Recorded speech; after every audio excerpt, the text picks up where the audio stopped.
Bonjour, alors nous sommes dans les locaux parisiens de Magnum. Comme vous savez, Magnum a des bureaux à New York, à Londres, à Paris, et on a également un petit bureau à Tokyo. Et maintenant, nous sommes voisins avec vous. La couverture du livre Contact, ce qu'on appelle un tirage limité, qui est un Contact agrandi,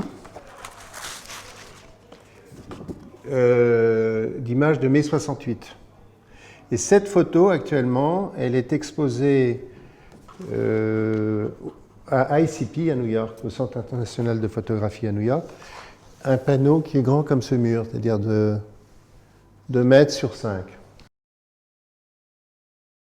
Surtout quand on a agrandi une planche de contact comme ça, je veux dire. Et ensuite, il faut que chaque image soit lisible. Donc ça nécessite des appareils, des optiques. C'est ce que vous avez en haut d'ailleurs. Moi je parle que du bureau de Paris. Les archives, je pense qu'on en a plus de 300 000 tirages. Et en diapositive, si on compte les originaux, les extra-originaux, enfin c'est après toute tirée d'étape, je pense à 2 millions de diapos. Et à partir de là, on va créer un story list de tous ces reportages photos. Et une fois que ça est mis en place, on a déjà un petit noyau et on va continuer. Alors là, par exemple, on va pouvoir identifier l'année.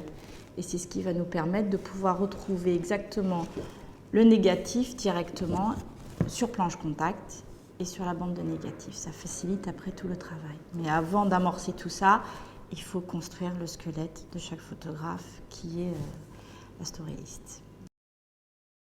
Je suis un photographe américain.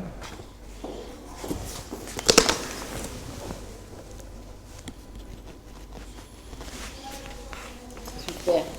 À des moments différents, j'étais vice-président pour l'Europe. J'étais président de Magnum à un certain moment.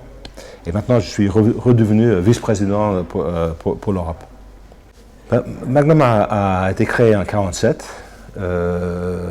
par des photographes que je pense étaient plutôt des bons photographes, qui allaient déjà un peu dans des sens différents. Il y avait Cartier-Bresson qui allait un peu dans mon sens, et puis il y en avait d'autres qui étaient plus collés à l'actualité.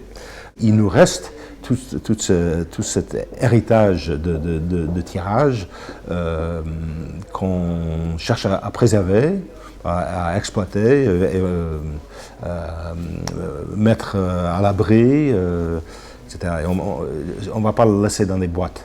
Donc c'est grâce à Pictura qu'on va tout connaître sur notre passé et sur les tirages qu'on a.